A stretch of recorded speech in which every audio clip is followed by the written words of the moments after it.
Bonjour, bienvenue dans votre podcast historique. Aujourd'hui, l'intégration en Amérique latine. Les structures d'intégration régionale s'accélèrent dans les années 1980-90, phase d'expansion du néolibéralisme, chute du bloc soviétique. Le continent sud-américain trouve alors le moyen de s'émanciper. L'Amérique latine est le laboratoire des expériences d'intégration régionale. Et nous allons étudier ça sur le plan économique et politique. Alors, c'est parti!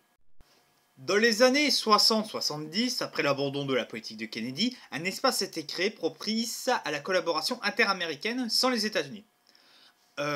Donc en 63, il y a la création de la commission spéciale de coordination latino-américaine, règlement des conflits, pose les bases et consultations interrégionales, notamment pour le Nicaragua, le Salvador. Il y a la déclaration de Contadora, une île au large de Panama, pour réunifier l'Amérique centrale en 1983. Le discours s'ancre dans l'histoire séculaire.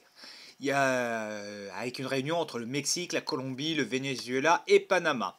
Après, nous avons tout ce qui concerne les enjeux de la Réunion, la situation politique en Amérique centrale. Toute la région est déstabilisée par la guerre civile. L'insertion en Amérique centrale dans la bipolarisation de la guerre froide, ce qui alimente les conflits.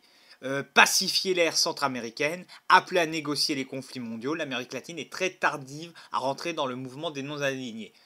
Appel à sortir de l'influence états-unienne. Le groupe s'élargit à la fin des années 1980 et donne le groupe de Rio avec tous les pays d'Amérique du Sud. C'est la déclaration d'Acapulco en 1988.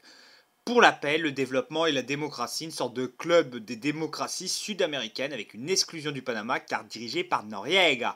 À part exclure des membres, il n'y a pas grand-chose d'autre de fait. L'Organisation des États américains tend à s'émanciper elle aussi. En 1985, il y a la charte de l'OEA, l'Organisation des États américains, est réformée pour faire de la démocratie une condition indispensable. La démocratie est rendue obligatoire sur le continent. Les États membres sont exclus s'ils ne se soumettent pas à cela. Relais entre l'Europe et l'Amérique latine, la conférence ibéro-américaine, la première a lieu en 1991, puis à intervalles réguliers. Elle rassemble plusieurs centaines de millions de personnes.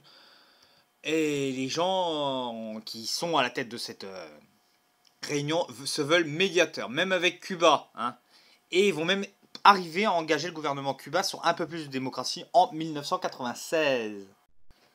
Sur le plan économique, il va y avoir quand même des zones de coopération régionale qui vont être créées juste après la Deuxième Guerre mondiale, et un des mots d'ordre, intégration régionale des États membres pour promouvoir les échanges dans le continent. Alors je vais vous en donner quelques-unes. Le pacte andin, qui devient fonctionnel dans les années 90, accroissement des échanges à l'intérieur de cette zone. Le Mercosur, qui concentre les espoirs du cône sud, avec les deux géants, Brésil et Argentine, plus de 50% de la population du continent de l'Amérique du Sud et 50% du PNB. Croissance considérable des échanges, zone plus attractive pour les Européens, car plus de douanes.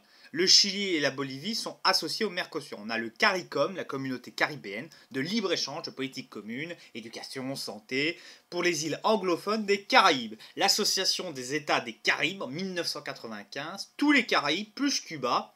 Ça montre l'absence de contrôle des États-Unis. Et enfin, l'ALENA, qui inclut les États-Unis, qui ont tenté de tirer leur part du gâteau de l'ouverture économique avec le lancement de l'initiative pour les Américains, favoriser le commerce de l'Alaska à la Terre de Feu, n'a jamais vu le jour. La signature de l'accord libre-échange nord-américain entre le Mexique, les États-Unis et le Canada en 92, 90% des activités commerciales du continent. Le projet de ZLEA en 1998, zone de libre-échange des Amériques, ça n'a pas marché parce qu'il y avait un danger de mettre les États-Unis, qui est quand même une grosse économie, face à des toutes petites économies. Vous imaginez le Panama qui fait du business avec les États-Unis vont les manger. On a le sommet des Amériques qui va jeter les bases de ce renouveau. Il y a une latinisation croissante des États-Unis qui porte un regard différent sur ses relations avec l'Amérique du Sud.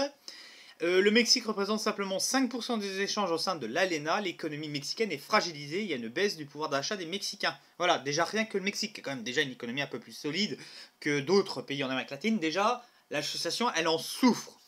Et le Mercosur, lui, va se tourner progressivement vers l'Europe, avec une profonde résonance historique. La première depuis la doctrine Monroe. Et on a d'autres partenaires privilégiés, notamment la Chine.